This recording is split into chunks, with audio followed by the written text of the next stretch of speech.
Hello everybody, कैसे हो आप सब। जैसा कि आप सभी को पता है कि अब होली का जो रंगारंग कार्यक्रम है वो 2-3 दिनों से चलता आ रहा है और 8 तारीख को हम लोगों का होली का त्यौहार है। तो आज मैं आप सभी को इस वीडियो के माध्यम से बहुत ही इम्पोर्टेंट इन्फॉर्मेशन प्रोवाइड करने वाला हूँ। जैसा कि आप सभी को पता है कि मेरा नाम गौरव है और मैं सक्सेस विद गौरव नाम से यूट्यूब चैनल रन करता हूँ और आप सभी के लिए हमेशा तत्पर रहता हूँ। मैंने बहुत सारी असफलताएं झेली हैं जो आप सभी न झेलें और उस स्ट्रगल लाइफ से बच करके किसी के चक्कर में आकर के गुमराह होकर के कोई गलत डिसीजन न ले ले, इसलिए मैंने इस चैनल को ओपन किया। तो दोस्त, आज की इस घड़ी में मैं आपको एक अपने करीबी फ्रेंड से मिलाने वाला हूँ जो अभी फ़िलहाल काफ़ी अच्छे से पढ़ाई कर रहा है और उसके क्योंकि वो स्ट्रगल करके आए, कोई भी स्ट्रगल करके आता है और असफल हो जाता है, इसका मतलब नहीं कि उनको कुछ आता नहीं है। वो बहुत कुछ जान रहे होते हैं और उस जिस चीज़ से वो गुजरे होते हैं उनको बहुत ही अच्छे तरीके से उनके बारे में पता होता है। तो वो आपको एकदम अच्छे तरीके से बताएंगे, एक्सप्लेन करके कि क्या क्या उन्होंने किया और क्या क्या आप लोगों को करना चाहिए। अगर आप 10th और 12th पास आउट हो, अभी भी भटक रहे हो, अभी भी आपका गोल क्लियर नहीं है, तो आज आप अपने गोल को क्लियर कर दोगे और क्या सही है क्या गलत है वो इस वीडियो के माध्यम से काफ़ी हद तक आपको पता चल जाएगा। बाकी मैं पर डे के लिए तो है ही हूँ।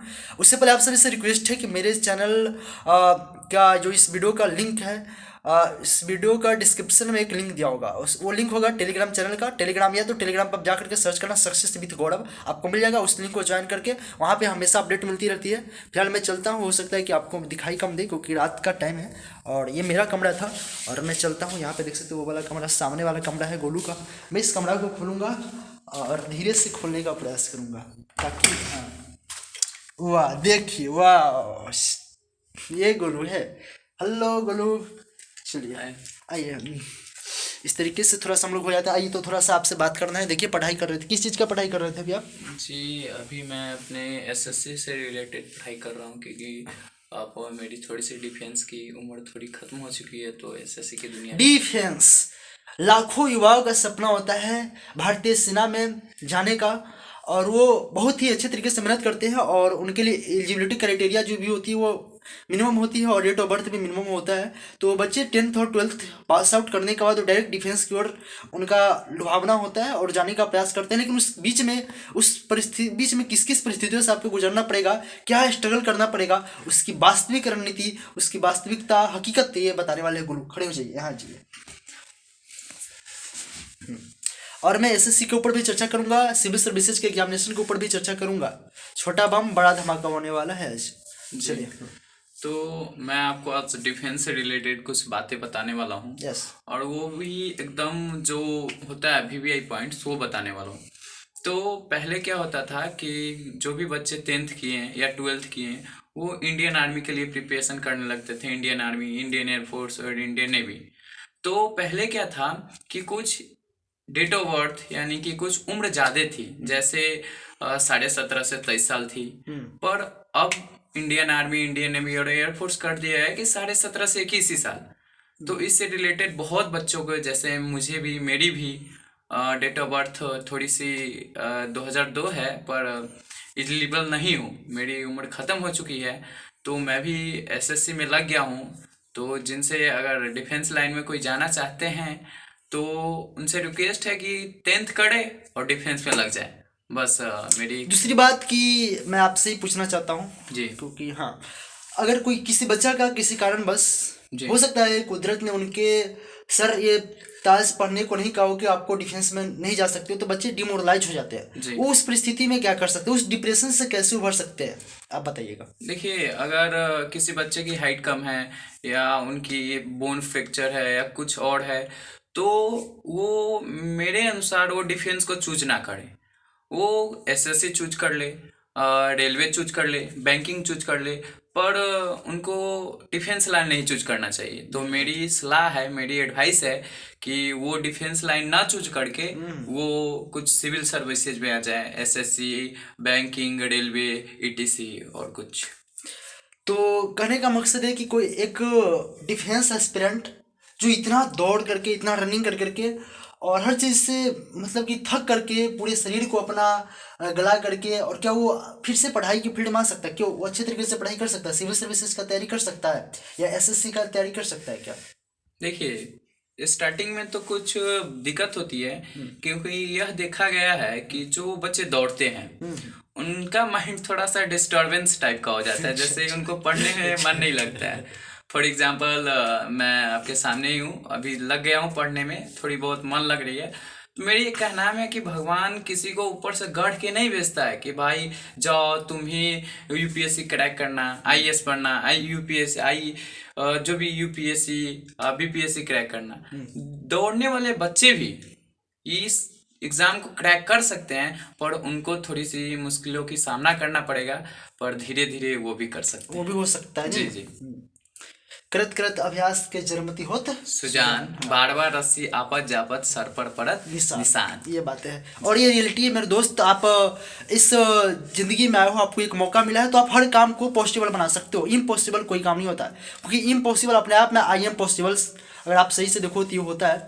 तो इस लाइफ में, इस जीवन में हमेशा आपको संघर्ष आते रहेगा, ऊंच नीच आते रहेगा, लेकिन उसको पार करके अगर आप उस पर चले जाते हो तो आप एक वास्तविक इंसान और आप एक सक्सेसफुल इंसान कहलाते हो। और वही इंसान सक्सेसफुल आज के समय में होता है, आज के इस कंपटीशन में होता है, जिनके अंदर डेडिकेशन होता है, अपने ऊपर कॉन्फिडेंस, जिसे आत्मविश्वास कहते हैं, आत्मविश्वास होता है, अपने मम्मी पापा का आशीर्वाद होता है और एक गुरु का आज्ञा आशीर्वाद होता है। वही लोग जाकर के सफल होते हैं। तो ये बातें हैं और ये आप सभी को पता होगा। तो मेरे दोस्त, अगर आप डिफेंस के फील्ड में जाना चाहते हो तो 10th पास आउट करने के बाद डेडिकेटली उसमें लग जाए। जी अगर आप पूरे तरीके से उसमें फिट बैठते हो तो कहीं से भी आपको डाउट हो रहा है कि अगर मैं डिफेंस के फील्ड में जा रहा हूँ, किसी चीज़ में मैं डिफीट कर दिया जाऊंगा, तो आप बिल्कुल उस फील्ड को ना चूज करें, क्योंकि आज के ज़माने में, अभी के समय में अपॉर्चुनिटीज़ बहुत सारी है, बहुत सारी। अगर आप गवर्नमेंट जॉब करना चाहते हो तो आपके पास अपॉर्चुनिटीज़ की कमी नहीं है। लाइक आप अगर आप डिफेंस में नहीं जाते हो, एसएससी है, एसएससी के थ्रू भी आप अलग अलग डिफेंस में जा सकते हो। बैंकिंग है, रेलवे है, यूपीएससी है, पीसीएस एग्जामिनेशन है, और ना जाने बहुत सारे ऐसी वैकेंसी है जो मैं आपको हमेशा रूबरू कराते रहता हूँ अपने चैनल के माध्यम से।